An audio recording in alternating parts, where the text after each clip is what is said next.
দর্শক, নারায়ণগঞ্জ থেকে সিটি কর্পোরেশনের সর্বশেষ খবর জানাতে আমাদের সাথে সরাসরি যুক্ত হচ্ছেন আমাদের সহকর্মী হাবিবুর রহমান। হাবিব, আমাকে শুনতে পাচ্ছেন? হাবিব, সিটি কর্পোরেশনের অবস্থা কেমন দেখছেন আমাদেরকে? আসলে নারায়ণগঞ্জের একটি সিটি কর্পোরেশন, 5টি পৌরসভা এবং উপজেলা পরিষদ এবং জেলা পরিষদ সহ প্রায় 11 জন জনপ্রতিনিধিকে আসলে গতকাল অপসারণ করে নতুন প্রশাসক নিয়োগ করা হয়েছে। এর মধ্যে নারায়ণগঞ্জ সিটি কর্পোরেশনের দায়িত্বে আছেন অতিরিক্ত সচিব, মন্ত্রণালয় থেকে যিনি এসেছেন, অতিরিক্ত সচিব কামরুজ্জামান। নারায়ণগঞ্জের যে 5টি পৌরসভা আছে, এই 5টি পৌরসভাগুলোর মধ্যে যথারীতি কাঞ্চন পৌরসভার দায়িত্বে আছেন অতিরিক্ত জেলা প্রশাসক রাজস্ব, আর 2,500 পৌরসভার দায়িত্বে আছেন অতিরিক্ত জেলা প্রশাসক আইসিটি নুরুন নবী, এবং গোপালদী পৌরসভার দায়িত্বে আছেন অতিরিক্ত জেলা ম্যাজিস্ট্রেট হামিদুর রহমান।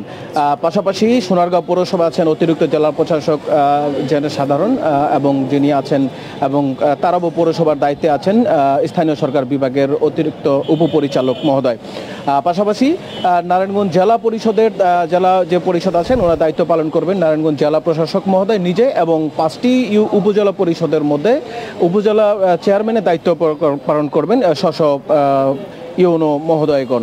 আমরা নারায়ণগঞ্জ সিটি কর্পোরেশন ভবনে সকালে এসেছিলাম। আমরা এসে যে চিত্র দেখতে পেলাম, এখানে যথারীতি মন্ত্রণালয় থেকে অতিরিক্ত সচিব কামরুজ্জামান উনি এসেছেন, এবং এসে যে কর্মচারী আছেন তাদের সাথে আসলে যৌথ সভা করছেন। এখনো পর্যন্ত সে মিটিং চলছে, এবং সেখানে থেকে আমরা যেটা জানতে পেরেছি যে তারা মূলত সিটি কর্পোরেশনের স্বাভাবিক কার্যক্রম যেন গতিশীল থাকে এবং এখানে নাগরিক সেবা যেন কোনোভাবেই ব্যাহত না হয়, সেই লক্ষ্যে তিনি আসলে সকলের দিক নির্দেশনা দিয়েছেন। এবং পাশাপাশি এটাও আমরা জানতে পেরেছি যে প্রত্যেকটা পৌরসভায় প্রশাসকগণ সকাল থেকেই তারা অফিস করছেন, এবং অফিস করে সেখানে তাদের যারা কর্মকর্তা আছেন সংশ্লিষ্ট পৌরসভা লেভেলে তাদের সাথে আসলে মত বিনিময় করতেছেন, এবং তাদেরকে দিক নির্দেশনা দিচ্ছেন যে আসলে কিভাবে তারা তাদের নাগরিক সেবা নিশ্চিত করবেন। পাশাপাশি আপনি জেনে থাকবেন যে যেহেতু পৌরসভা এবং সিটি কর্পোরেশনগুলো নাগরিক সেবা নিশ্চিত করার একটা জায়গা, জন্ম মৃত্যু থেকে শুরু করে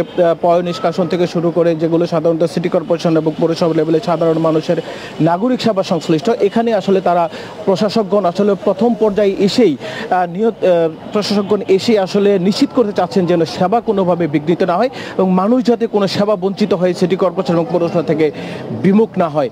তাই এই ছিল নারায়ণগঞ্জ থেকে আমার কাছে সর্বশেষ। উর্মি।